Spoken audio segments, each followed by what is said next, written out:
What is up, everybody? TL Sports here from Win Daily Sports, and I will be taking you through my course breakdown for this week's Valspar Championship. We have Innisbrook Resort, 7,340 yards, par 71, overseeded Bermuda greens. That's going to be your typical Poa Trivialis that we see at TPC Scottsdale, TPC Sawgrass last week, PGA West, and TPC San Antonio. We use Poa Trivialis there and overseed it because of the dormant Bermuda at this time of the year when we deal with straight Bermuda grass.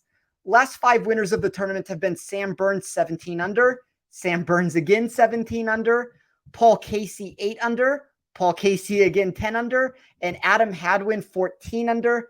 That might be the most straightforward course history return I've ever read off on this show, with back-to-back winners twice over the past 4 years. It's funny because course history hasn't been overly predictive when looking at these leaderboards historically. The data seems to fall in the middle of all courses yearly, but there's something to be said about the high-end nature of guys getting themselves back into position the year after winning the event. So before I even give my breakdown for this facility, I do want to note that while Copperhead, which is Innisbrook Resort, is geologically located in the Sunshine State, the tangible feel of the property should give us a much different style of golf than we have seen over the past few weeks. Measuring in at a respectable 7,340 yards, Innisbrook is one of the more challenging venues we get on tour yearly for a few core reasons. 74 bunkers and 6 holes that present legitimate water hazards are littered throughout the property, providing headache and despair for the field at all turns. We see that emphasized with its sinister nature of removing certain aspects of your game, all while demanding a complete tee to green skill set for those that find success. Now, to go back to what I was talking about, the difference between this venue and other Florida tracks stems from the tree line essence of the layout. 24-yard fairways and 3-inch thick rough will condense the grounds into this compact off-the-tee test.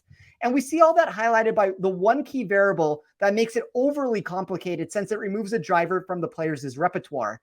Golfers will be required to work the ball in both directions, and the reduced layups sneakily add hidden distance to the track that we might not see up front. There are an abnormal 5 par 3s that stretch over 200 yards, not to mention all the par 5s are extremely lengthy. And when we add all of that to the mixture of those two factors and the variety of par 4 holes that you will find at this course, it's easy to understand why 67.8% of second shots take place from over 150 yards and beyond.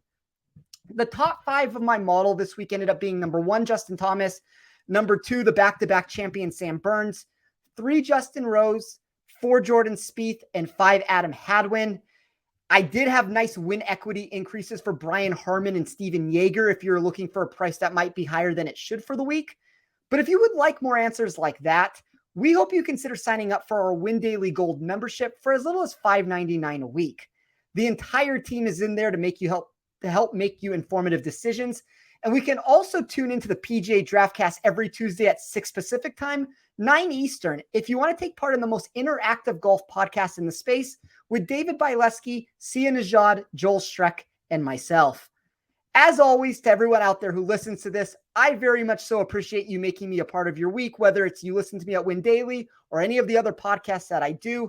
And I will be back here next week to tackle the final year of the match play contest, which unfortunately to me is a sour note with what golf seems to be doing on that end of the spectrum. But once again, I very much appreciate everybody who tunes into this. Thanks again.